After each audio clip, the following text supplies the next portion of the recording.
What's going on, everyone? Let's talk about the San Antonio Spurs and Phoenix Suns trade centered around DeAndre Ayton. It is no surprise and no secret that these Phoenix Suns are ready to move off of DeAndre Ayton. He is a restricted free agent, so they could match whatever offer DeAndre would get, but very likely it looks like the Suns are trying to recoup whatever assets they can in a sign-and trade with DeAndre Ayton. So the San Antonio Spurs would receive Ayton, 5 years, $180 million.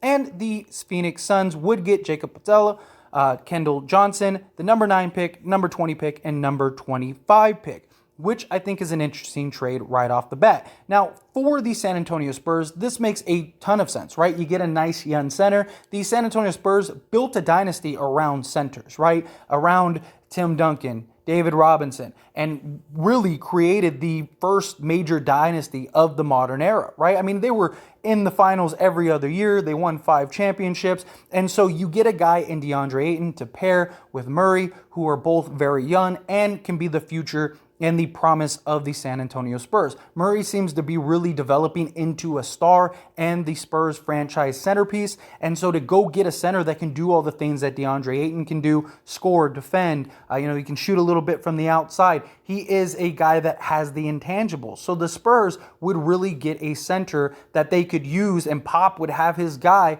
down low in the post that really could benefit not only Murray, but the team in general. And now you can kind of buy in to that San Antonio Spurs culture, which is a big thing. So I think it makes a ton of sense for the Spurs. But when it comes to the Spurs trade, the Phoenix Suns, I feel like they are getting a lot of draft picks, and they are getting Jacob Patella, who is He's a nice center. He's not anybody. He's not a world beater. He's not a guy that's really going to take over games.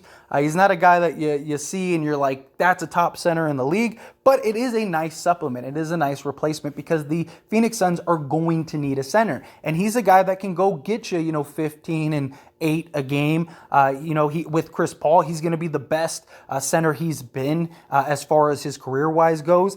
And we've seen some really nice, bright spots for the Spurs with him. I mean, he has the passing ability. He's not the greatest defender in the world, but he is serviceable.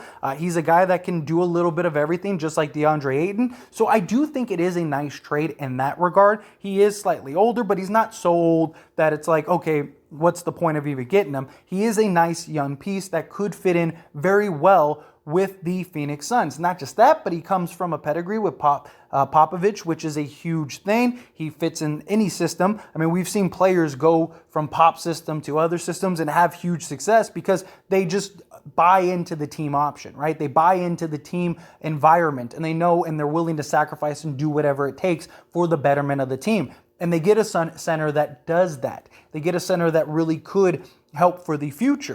Now, also, they would get Johnson, who is a 3-and-D wing. Not a world beater, not a guy that is going to take over games and stuff. But the Phoenix Suns do have a lot of wings. They got Mikal Bridges, you got Cam Johnson, you got guys that can sew up that area. He's just a body on the bench that can be productive, that can, again, fit into the San Antonio Spurs offense. Therefore, he can fit into the Phoenix Suns offense, and he's a guy that can contribute right away. It just gives the Phoenix Suns more wings, more depth, which if you watch this playoffs, that's huge, right? It is huge to have a guy that can be 6'6", long arm wingspan, can shoot the ball a little bit. He's a 3-and-D guy. He's a guy that really would benefit in the Phoenix Suns, and the Phoenix Suns would benefit from him as well, because Dallas, all these teams that really advance, the Boston Celtics, you see they have several wings that they can throw at players and that they can use to kind of, sew up the defense and keep things intact. And this goes into the Phoenix Suns. The Phoenix Suns were a great defensive team. They were great offensively. They were productive. You have a general in Chris Paul who is really good at facilitating. That's going to make all of these guys better. So you get a center, you get a wing, and on top of that, you get 3 draft picks, which I don't know why.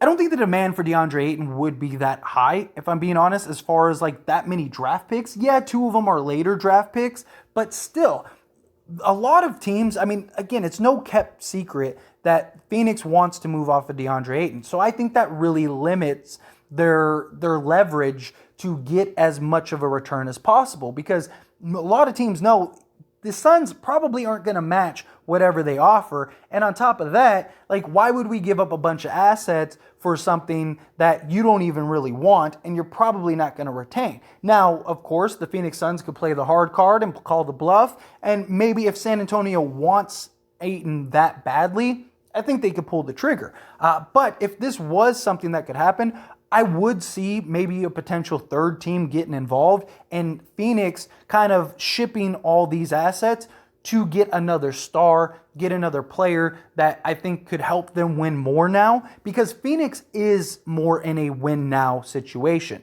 And I do think Jacob does help that a lot. They need a center. They need a guy that can start. And I think that he is a guy that you can run your offense through. He's, again, a great passer. We've seen him on San Antonio just make some great passes.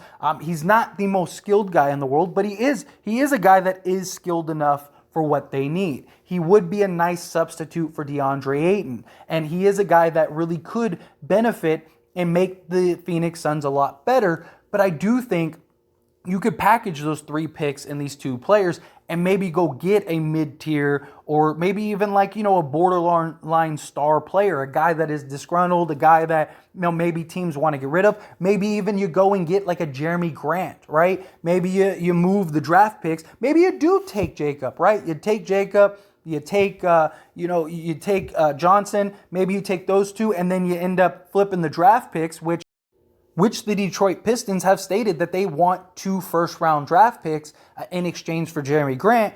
Maybe that's what the trade is. Maybe you ship one of these guys and those 3 draft picks. Hey, you wanted 2, here's 3. You go get a Jeremy Grant, and then maybe you keep Jacob and Jeremy Grant, and that would just be a way better trade, especially when you got a team like the Detroit Pistons that are rebuilding. Again, the Phoenix Suns are in rebuild now mode. So they need guys that can help them win today, not for the future. So I don't think the draft picks are really that beneficial for them at the moment. But if you could use those draft picks to flip to go get another guy, I do think that would really help. But what do you think? What do you think about this trade? Do you think it works? Do you think it doesn't? Do you love it? Do you hate it? Could you see, DeAndre Ayton being traded for those 3 picks for Jacob and Keldon Johnson? Do you think that, that's a great trade for the Phoenix Suns? They get some depth, they get some assets that they can use to flip and trade for the future. Do you think, the San Antonio Spurs, it makes a lot of sense with them? They're probably not going to get a guy to Ayton's level for those draft picks.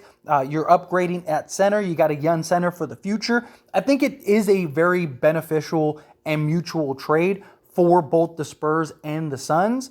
And, I might dive into this a little more with the Detroit Pistons because I really do think the Detroit Pistons would kind of tag into this trade. So maybe we'll explore that a little more in a later video. But as far as this video goes, what do you think? Do you love it? Do you hate it? Could you see this happening? Do you not see this happening? And what is your side on both? Like, do you think this makes a lot of sense for the Spurs? You got Murray. You were borderline a playoff team. You were looking so good this year. You go get, a 2010 proven center in this league, right? You could very well be in the playoffs this upcoming year.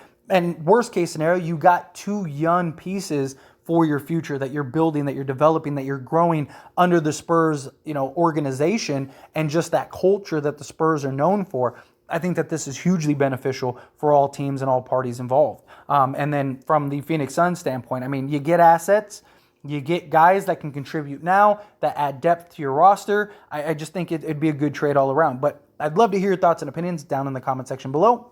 That being said, hit that like button. Helps me out a lot. Lets me know you enjoy these types of videos, and I truly appreciate it. If you're not subscribed to the channel, hit that subscribe button, followed by the bell notification. Stay up to date with all things sports. Join this wonderful community and all of our discussions. I'll see you all in the next one. Thank you.